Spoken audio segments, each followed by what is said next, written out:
Hey folks, welcome back to my Bonsaiverse, and I'm Taco. My Bonsaiverse has gotten a little more expanded as of late. I think I alluded to the farm more, and that's where I'm at today. So I figured I'd walk around and just show you guys some of the trees. I don't really have a whole lot of bonsais here just now, but I can still apply a lot of those principles to the trees here. So we're going to do that. Alrighty, starting off. These are some of our oak trees, and they're gorgeous. We just lost one last year that was right here. It was a nice big one. And there's some maple trees in here too, but these are big oaks. Just gorgeous trees. I mean, inspiring. They're so big. This one's got a really cool scar in it, which I really enjoy. So I'm not sure the story behind this. I think it was struck by lightning at some point. But you can see nice base. This scar that goes all the way up, and it's healed over quite a bit, but beautiful structure to it. This one, we've got a little kind of a sucker down at the bottom there. Big beautiful tree, but our concern being with all this lean, I don't know if you can tell, but it's not exactly at a right angle. If this does decide to come down, if that part there is still doing okay, we can use that to take over and keep the base alive and hold the hill together. Not for the sake of growing that as a trunk, so much as just to make sure those roots have something to hold together. It's just a pile of scrap wood. This one here is a cherry tree, another just gorgeous example. All twisty and fun, but it is another good big tree. This one I think was a little bit smaller. It was more of what you'd see in more urban areas when I was younger. But now it's at a good size. If I go ahead and, it's a nice sized tree. I know cherries can get really big, but this one being as young as it was when I was a kiddo, it's done pretty good. And this is a branch that I cut off then, so it's got a hollow in it, a couple of those, but really nice tree.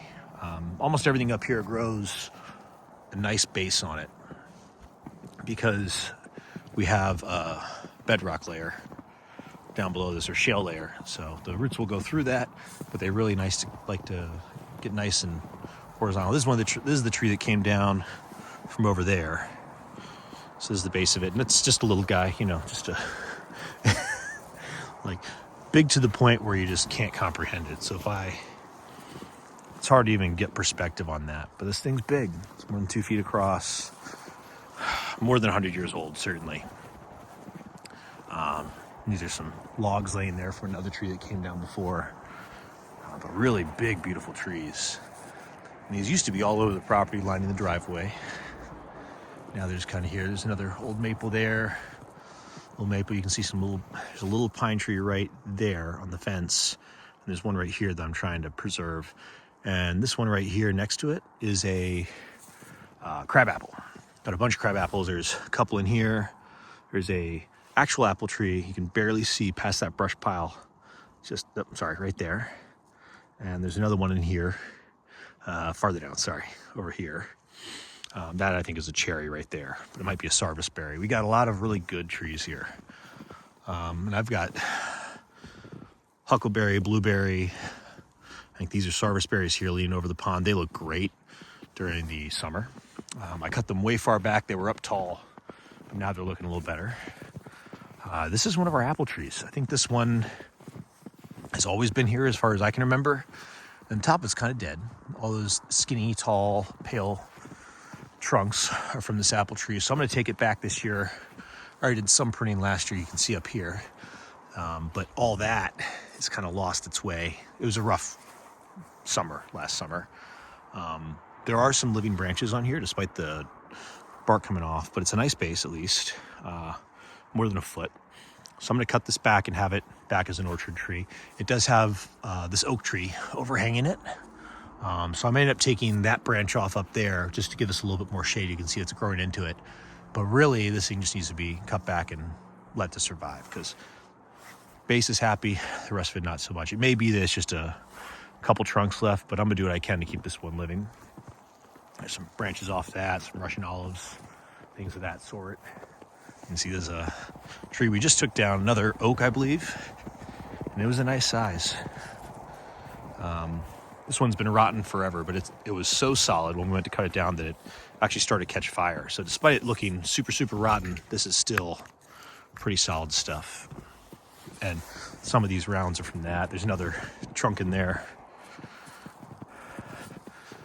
And, you know, you can see there's some more stumps here. Some of these trees had to be taken down in order to build our horse shelter, and some of them had to be taken down in order to, you know, make the property safer. Some of these were already on their way out. So we had to have space for our horses. I hate taking down trees as much as anyone else, but there is a point at which you need to limit them. I think right there, that's a nut tree. I can't remember though. It might be a maple. We've got a couple silver maple and hybrids on the property. This tree line was not this far out when I was a kid. It went back another, 20, 30 feet. All these trees are pretty young. And for that reason, I think this right here is an old apple that died. This is a crab apple right here. It's a smaller one, but it's nice. It kind of hangs over. You can tell it's an apple pretty easily. So it's, a double trunk sort of thing. I'll point my other hand for a minute here. Some cherries in there and everything else, but that apple's nice and healthy. And there's probably another dozen smaller apples and larger apples through here that were once on the outside of a tree line. And then here, kind of arching over, see it comes like that.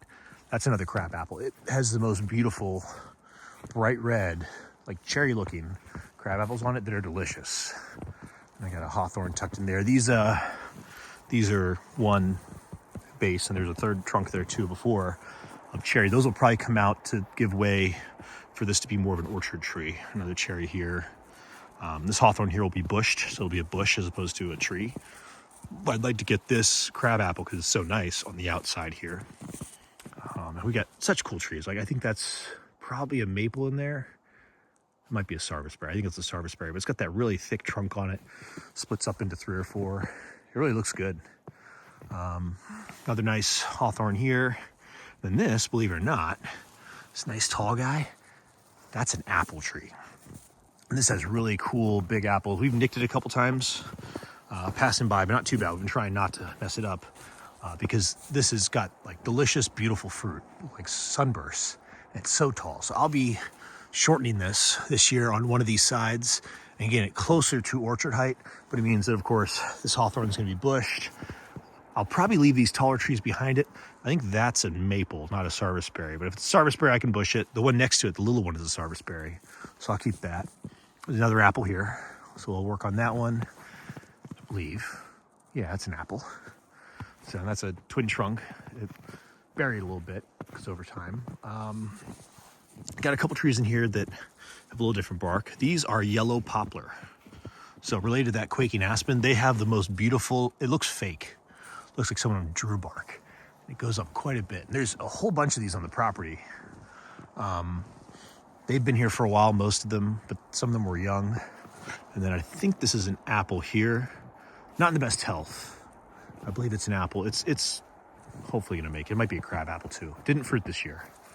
Here's a young yellow poplar that didn't make it. You can see the yellow in the bark there. This one died and is rotting, but a really cool tree. Nice hawthorn behind it too. These are nice, very nice thorns on these hawthorns. And along this line here, sorry, I got myself in the way there. I've got quite a few cherries. There's some maples, and I think I'm going to try to preserve some of these sarvisberry. So these are cherry. I'm going to leave them. This one here, I believe is maple. Yeah, I don't need to leave that. It actually needs to come out, and I might just try kind it down real far to here, almost waist height. And same thing with that one. Well, that one probably just needs to come out, and just see if they'll bush out. This should be a sarvisberry here. It's nice, but it's kind of in the way, and we've got so many of those around the property. In fact, on the other side of the pond, all down there, is a row, like a fence of sarvisberry. There's a nice big sarvisberry here, and there's another one I'd like to cut down low and try to get into more orchard height. It's actually a really good height for an orchard tree. This is where I'd want my bottom split if I was doing something like peaches. And again, that's my taste. I know there's all kinds of rules. I don't know enough about that, but it's a beautiful tree. I'm pretty sure it's a sarvisberry. I know that one is. That's a nice big one. I don't want to do too much with that other than keep it healthy.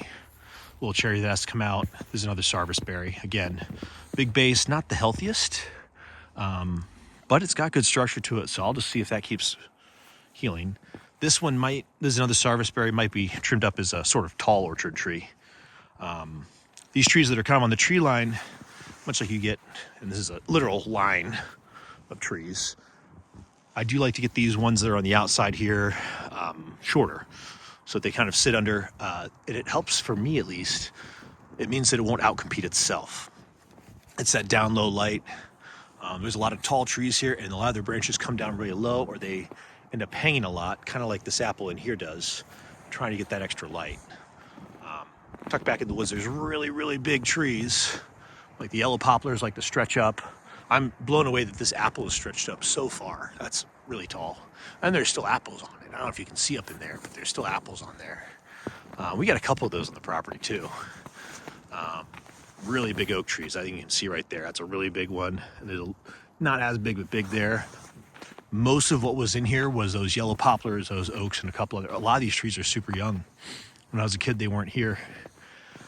And this was more field. So we used to drive our tractor through here on our tractor rides as a kid. And they've logged this property. There's manure piles that we're composting. So really it's good soil.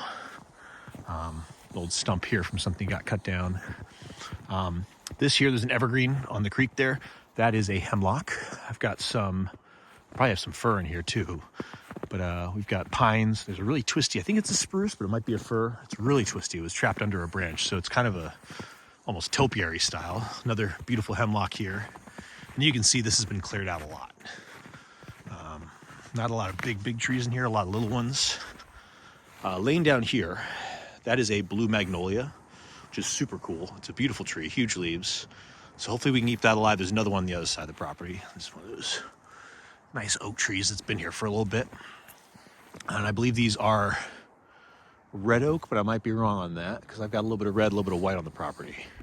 And just a lot of these little maple trees. So the maples are almost invasive in here now. And you can kind of see it's pretty empty. Back in here is where I've got all the big patch, probably still half an acre left of barberry. And I'm working on that. But really cool.